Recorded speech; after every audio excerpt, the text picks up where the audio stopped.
அலைக்கும் ரஹ்மத்துல்லாஹ்.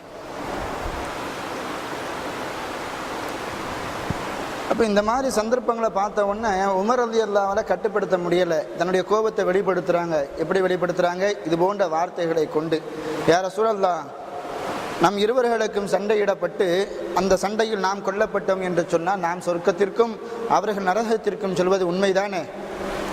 ரசூல் ஸல்லல்லாஹு அலைஹி வஸல்லம் அதுக்கும் சொல்கிறாங்க, ஆமாம், நம்ம சொர்க்கத்திற்கும் அவங்க நரகத்திற்கும் சொல்வது உண்மைதான். இதை கேட்டுட்டு உமர் ரலியல்லாஹு கேட்குறாங்க, ஃபலிம நுஅதி தனியத ஃபீ தீனினா இதன் யா ரசூலல்லாஹ். அப்போ எதற்காக யா ரசூலல்லாஹ் அவர்கள் சொல்லக்கூடிய அனைத்து நிபந்தனைகளுக்கும் நீங்கள் கட்டுப்பட்டு நமது இஸ்லாமிய மார்க்கத்திற்கு நீங்கள் ஒரு இழிவை சேர்க்கின்றீர்கள்? இப்படி கேட்குறாங்க. யாரு? உமர் ரலியல்லாஹு. ஃபலிம நுஅதி தனியத ஃபீ தீனினா இதன். அப்போ எதற்காக யா ரசூலல்லாஹ் அவர்கள் சொல்லக்கூடிய எல்லா விஷயத்திற்கும் நீங்கள் கட்டுப்பட்டு இப்படி நமது மார்க்கத்திற்கு ஒரு இழிவை நீங்கள் சேர்க்கின்றீர்கள்? வேண்டாம் யா ரசூலல்லாஹ். இப்படியே கேட்குறாங்க உமர் ரலியல்லாஹு. கேட்கணும் என்ன கிடையாது, ஆசை கிடையாது. அந்த சூழலை பார்த்துட்டு உமர் ரலியல்லாஹுவால் கட்டுப்படுத்த முடியலை. இந்த ஹதீஸில் ஒரு பாட்டாக ஒரு விஷயமாக சொல்லக்கூடிய இந்த விஷயத்தை சொல்லிட்டு உமர் ரலியல்லாஹுவே சொல்கிறாங்க, இப்படியெல்லாம் சொன்னதை நான் எண்ணி எண்ணி பிற்காலத்தில் ரொம்ப வருத்தப்பட்டேன்.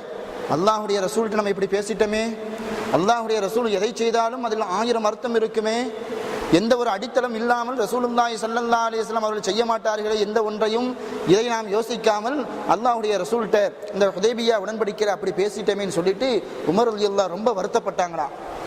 அது மாத்திரமல்ல, உமர் ரலியல்லாஹுவே சொல்கிறாங்க, இந்த காரியத்தை எண்ணி எண்ணி நான் பிற்காலத்தில் எனது செல்வத்தை அதிகமான ஒரு பகுதியை நான் அல்லாஹ்வின் பாதையில் செலவு செய்து, யா அல்லாஹ், இதன் மூலமாக நான் அந்த ஹுதைபியாவில் செய்த அந்த தவறுக்கு ஒரு ஈடை எனக்கு ஏற்படுத்து.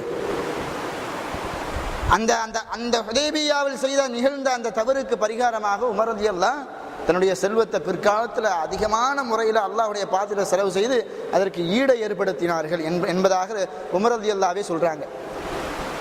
அப்போ ரசூலுல்லாஹி ஸல்லல்லாஹு அலைஹி வஸல்லம் அவங்க இந்த நிபந்தனையெல்லாம் ஏற்றுக்கிட்டு கையெழுத்துலாம் இட்டதுக்கு பின்னாடி அபூஜந்தலும் பெயர்றாரு. ரசூல் ஸல்லல்லாஹு அலைஹி வஸல்லம் அவங்களும் எங்கே வந்துடுறாங்க? மதீனாவுக்கு வந்துடுறாங்க. இப்போ அபூஜந்தலுடைய நிலைமை என்ன ஆனிச்சு? ரசூலுல்லாஹுடைய சொல்லை கேட்டுட்டு போனாங்கல்ல, அல்லாஹ்வுடைய உதவி எப்படி வந்துச்சு ரசூல் அபூஜந்தலுக்கு? நம்பிட்டு போனாங்களே, உதவி கேட்டு போனமே, திருப்பி அனுப்பிச்சு வைக்கப்பட்டுட்டோமே, மறுபடியும் அந்த அபூஜந்தலுக்கு அல்லாஹ் எப்படி ஒரு வெற்றியை கொடுத்தான்? உண்மையில் வெற்றியை கொடுத்தான்.